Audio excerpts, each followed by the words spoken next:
Hi friends, welcome to తను cooking videos. ఈరోజు మనము చికెన్ బిర్యానీని తయారు చేసుకుందాం. ఇంట్లో ఉన్న వస్తువులతోనే మనము ఈజీగా సింపుల్గా మనకు రెస్టారెంట్ స్టైల్లో వచ్చే విధంగా మనము ఇంట్లో ఉన్న మసాలాలతోనే చికెన్ బిర్యానీని ప్రిపేర్ చేసేద్దాం. చాలా సింపుల్గా ఉంటుంది, చాలా త్వరగా కూడా చేసేసుకోవచ్చు. ఇప్పుడు తయారు చేసుకునే విధానంలోకి వెళ్ళిపోదాం. ఇప్పుడు ముందుగా ఒక 2-3 గంటల ఆయిల్ వేసేసుకొని ఆయిల్ బాగా హీట్ అయిన తర్వాత మంచి కాక మీద ఉన్నప్పుడు మనము ఆనియన్స్ అన్నిటిని వేసేసుకొని మంచిగా గోల్డెన్ బ్రౌన్ కలర్ వచ్చేంత వరకు ఫ్రై చేసుకోవాలి. మనము స్టవ్ మీడియంలోనే పెట్టుకోవాలి. ఎక్కువ ఫ్లేమ్ పెట్టుకుంటే మనకు ఆనియన్స్ అన్నీ అనేది మాడిపోతాయి అన్నమాట. సో నూనె బాగా హీట్ అయిన తర్వాత కొద్దిగా సిమ్లో పెట్టేసుకొని మీడియంలో పెట్టేసుకొని ఫ్రై చేసుకోవాలి. చూడండి, నాకైతే ఇలా వచ్చేసాయి, మంచిగా బ్రౌన్ కలర్లో వచ్చేసాయి ఆనియన్స్ అన్నీ. సో వీటన్నిటిని తీసి నేను ఒక ప్లేట్లోకి వేసేసుకుంటున్నాను.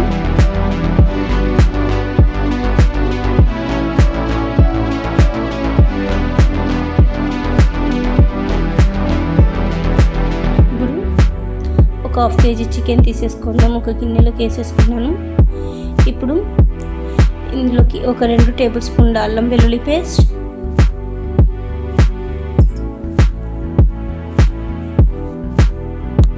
మన స్పైసీ తగ్గట్టుగా రెడ్ చిల్లీ పౌడర్, మనకి స్పైసీ కావాలనుకుంటే ఇంకొద్దిగా వేసేసుకోవచ్చు. కొద్దిగా పసుపు,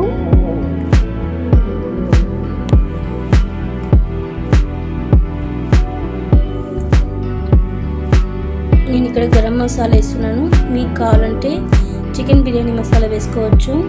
తర్వాత ధనియా పౌడర్, జీలకర్ర పౌడర్ వేయించి వేసుకున్నాను. అలాగే కొద్ది కొత్తిమీర వేసేసుకొని మంచిగా చికెన్కి అంతా మసాలా పట్టేలా బాగా కలుపుకునేస్తాం.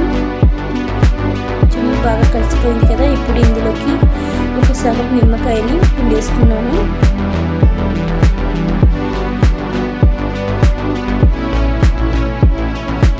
నిమ్మకాయ వేసేసిన తర్వాత మరి కొద్దిగా ఒకసారి కలిపెట్టుకున్నాం. ఇప్పుడు పెరుగు అన్నమాట కొద్దిగా వేసేసుకున్నాం. 1 కప్పు, 1/2 కప్పు పెరుగు వేసేసుకున్నాను. ఆ చికెన్ అంతా పెరుగులో బాగా కలిసిపోయే వరకు మసాలా అంతా చికెన్కి పట్టేలా మరోసారి పెరుగు అంతా కలిసిపోయేలా కలుపుకుందాం.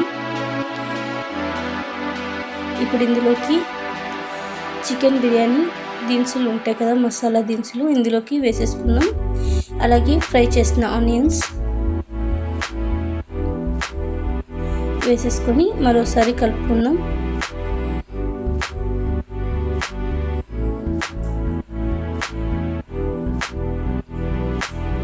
ఇప్పుడు మూత పెట్టేసుకొని మనం ఫ్రిడ్జ్లో పెట్టుకున్నాం. నేను ఉప్పు వేయడం మర్చిపోయాను, సో మరి లాస్ట్లో ఉప్పు వేసేసి కలిపేసాను.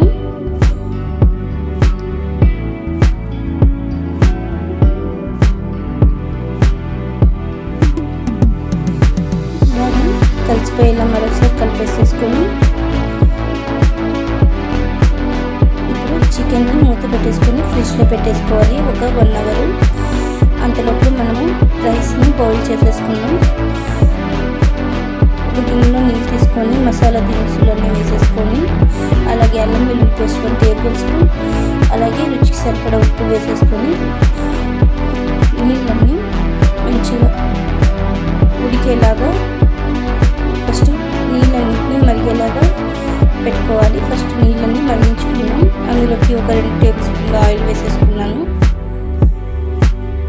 ఫస్ట్ నీళ్ళని మరిగించుకుందాం. నీళ్ళని బాగా మరిగిపోయాయి కదా. ఇప్పుడు ముందుగా నానబెట్టుకున్న బాస్మతి రైస్ని వేసేసుకుందాం. ఇప్పుడు రైస్ అనేది కుక్ అయి ఉంటుంది కదా. ఇప్పుడు నేను చికెన్ని ముందుగా కలిపి ఫ్రిడ్జ్లో పెట్టుకున్నాను కదా. ఇప్పుడు బయటికి తీసేసి బిర్యానీ చేసే ఒక గిన్నెలోకి మొత్తం ఫస్ట్ చికెన్ అంతా కింద వేసేసి చూడండి, 80% రైస్ అనేది కుక్ అవ్వాలన్నమాట. ఇలా కుక్ అయిన తర్వాత ఫస్ట్ చికెన్ వేసేసిన తర్వాత లేయర్స్ లాగా ఇప్పుడు రైస్ అంతా వేసేసుకోవాలి. చూడండి, చికెన్ అంతా ఇట్లా లేయర్స్ లాగా మొత్తం అంతా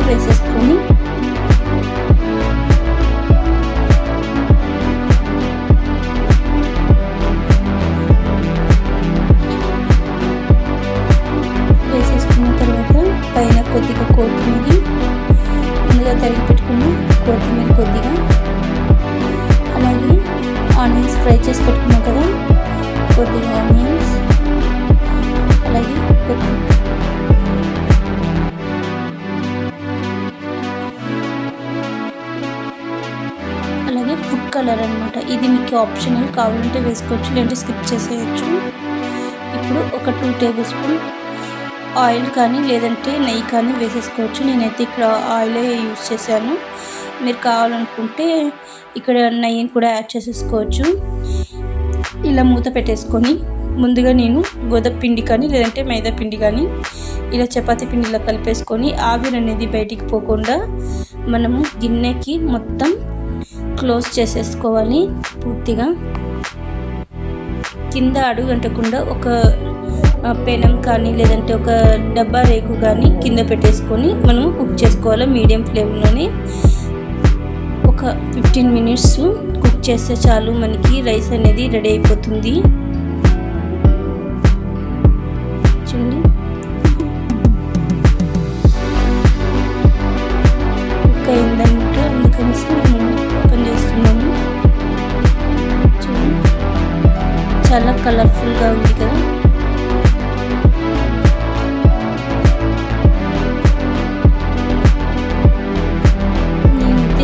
ఇక్కడ ఇంట్లో ఉన్న వస్తువులతోనే బిర్యానీ అయితే చేసేసాను.